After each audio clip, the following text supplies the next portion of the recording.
हैं वो तुरंत उन्होंने जब उनकी मजाक हुई तो उन्होंने डिलीट भी कर दिया, उसको विड्रॉ कर लिया। बट द इशू इज़ कि उनकी जो माली हालात है वो इतनी बुरी है।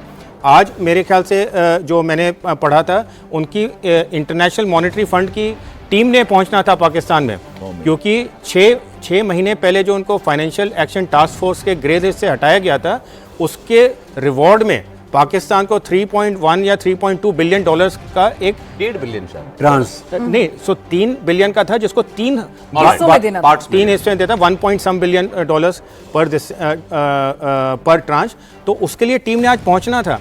तो आप ये देखिए पाकिस्तान की हालत इस हद पे है कि वो 1 बिलियन या 2 बिलियन डॉलर के लिए रो रहा है और उसके लिए गुहार लगा रहा है, और IMF से अपने आप को फाइनेंशियल एक्शन टास्क फोर्स से हटाने के लिए उसने 7 या 8 उनके जो कंडीशंस थी उनको मीट किया, जिसकी वजह से उसको और इकोनॉमिक लॉसेस सहने पड़े। और एक तरफ हिंदुस्तान को देखिए, हमारे पास आज की तारीख में 600 बिलियन डॉलर से ज़्यादा फॉरेक्स रिजर्व्स हैं। तो काबिलियत से मिलिट्री नहीं है, काबिलियत आपको इकोनॉमिक भी देखना है। और जहाँ आप ग्लोबल कम्युनिटी की बात करते हैं, the entire global community right now is with India. US ने बिल्कुल क्लियरली बोल दिया, भाई तुमने जो करना है करो, it is none of our business. China ने इतने दिन हो गए अभी तक एक्सेप्ट फॉर जैसे कहते हैं moral support and back and पे कोई फाइनेंशियल सपोर्ट वगैरह दे रहे हो जो करेंगे, बट अभी तक उन्होंने पाकिस्तान के साथ लड़ाई में हाथ जोड़ने का कोई अंदेशा नहीं दिखाया है। रशिया के प्रेसिडेंट पुतिन ने 2 दिन पहले ऑपरेशन सिंदूर वाले दिन क्लियर स्टेटमेंट दिया एक दिन पहले कि भाई रशिया इंडिया के साथ है, जो भी टेरर नेटवर्क को हटाने के लिए चाहिए। तो आज की तारीख में अगर मैं देखूं तो देश सिर्फ 2 या 3 देश हैं जो कुछ हद तक पाकिस्तान के खड़े हैं, चाइना, टर्की, और एक छोटा सा म्यूटेड कमेंट आया था अजरबैजान का।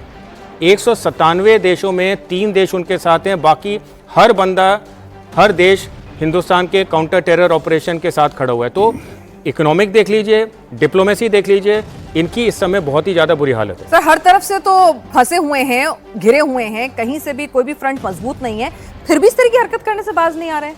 उसका आप देखिए कि बीती रात किस तरह से उन्होंने मिस एडवेंचर किया। हम तो शांति से बैठे थे ना कि हम जवाब, अगर हमला करोगे तो जवाब करारा देंगे। अच्छा, एक और बड़ी खबर आ रही है, जरा उसका आपको उसके बारे में बता दें। पठानकोट में भी पाकिस्तानी ड्रोन का मलबा मिला है।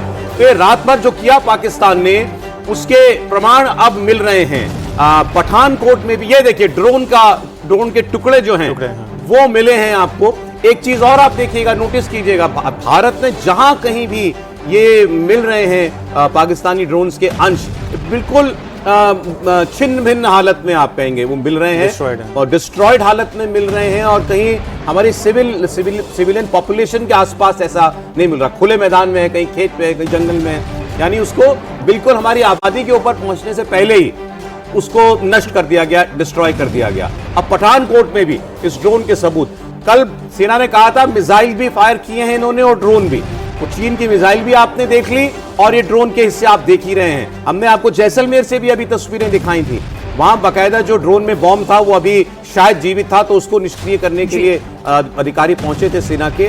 अब पठानकोट में ये टुकड़े हुए ड्रोन की तस्वीर आप देखिए। हिंदुस्तान की तरफ से जब हमला होता है तो बर्बादी के मंजर साफ दिखते हैं। जो टारगेट बोलते हैं चुन चुन के मारते हैं, और उसकी तस्वीरें भी रिलीज करते हैं कि देखिए इतना प्रिसाइज अटैक हमने किया है। और पाकिस्तान की हिमाकत, पाकिस्तान जो जवाब देने की कोशिश भी करता है, उसे कैसे नाकाम कर दिया जाता है कि आप अपना टारगेट तो छोड़िए, आपके हथियार तो फुस हो जाते हैं, और क्या हालत होती है आपकी मिसाइल की कि वो चल ही नहीं पाती है। और हर तस्वीर ये खुद ब खुद बयां कर रही है सौरभ कि कितने बड़ी कार्यकुशलता के साथ हमारी फौज ने, हमारे डिफेंस सिस्टम ने इन तमाम हमलों को नाकाम कर दिया। चाहे ये हमारा इंटीग्रेटेड एयर डिफेंस सिस्टम हो या फिर वो ड्रोन्स जिन्होंने पाकिस्तान के एयर डिफेंस सिस्टम को जाकर के तबाह किया था, इनमें बहुत बड़ा इंडिजिनस कंपोनेंट है। ये भारत में निर्मित है, भारत की टेक्नोलॉजी, भारत में हमने इनका उत्पादन किया है। अब पाकिस्तान के पास कहां के लिए हुए ड्रोन्स हैं ये मैं नहीं कह सकता हूं, लेकिन फर्क साफ दिख रहा है। देखिए ऐसा है, अगर आप थोड़ा सा हिस्ट्री में पीछे चले जाएं तो जो गलवान का इंसिडेंट हुआ, जब पाकिस्तान के साथ हमारी गुत्थम गुत्था हुई, और उस समय पाकिस्तान की मोबिलाइजेशन के बरखिलाफ हमने एक मिरर डिप्लॉयमेंट करी। किस टाइम? कोविड के दौरान हमने तकरीबन 50,000 फौज उसके सामने मोबिलाइज करी। और अगर आपको मालूम हो कि अगर JNK में, पहाड़ी इलाके में उतनी दुर्गम पहाड़ियों में अगर को आपको 50,000 फौज लेके जानी है, in addition to already deployed forces, कितना बड़ा लॉजिस्टिक नाइटमेयर है। हमने वो करके दिखाया। उसके साथ साथ में जब हमने वो किया, हमने अपना पूरा वेपन सिस्टम अपग्रेड किया। किसके साथ लड़ाई लड़ने के लिए? चाइना के साथ लड़ने के लिए। पाकिस्तान हमारे लिए कोई मतलब नहीं रखता था, ना तब ना अब। तो हमारा असल में कॉम्पिटिटर कौन है यहाँ पे? चाइना। और हमने चाइना के साथ जंगी हालत अगर होती तो उसको निपटने के लिए अपनी तैयारी कर रखी है। तो हमारा लेवल ऑफ सोफिस्टिकेशन, हमारा लेवल ऑफ कॉम्पिटेंस, हमारा लेवल ऑफ वेपन सिस्टम जो हमने अपग्रेड किया है, उस लेवल का है। और उसके साथ साथ मैं ये बता देना चाहता हूँ कि हमने पहले ही पाकिस्तान को बहुत बार चेताया कि terror and talks can't go together.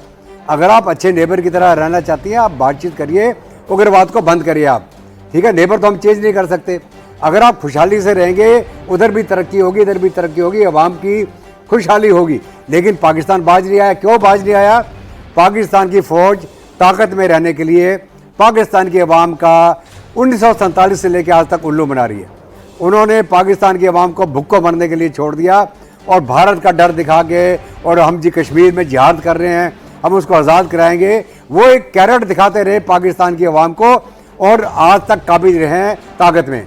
असली जो इलेक्शन जीता इमरान खान, उसको जेल में डाल रखा है, और मुल्ला मुनीर पीछे से एक कठपुतली सरकार चला रहा है। अभी मुन्ना मुनीर को कुछ ना कुछ करना था। और ये तो जो इन्होंने पहलगाम में किया, उससे पहले अगर आपको याद हो तो इन्होंने J&K में हमारे उस समय इन्होंने हमले चालू करे, जो किसको? साउथ ऑफ पीर पंजाल, ठीक है। लगातार हम थोड़ा सहर एत के चलो इनको हम ढूंढ के मारते हैं, लेकिन तब से ही पाकिस्तान ने जो हमारा बालाकोट का स्ट्राइक हुआ था, उसके बाद वो हरकत चालू कर दी थी। कब? जब ये मुन्ना मुनीर आ गया वापस।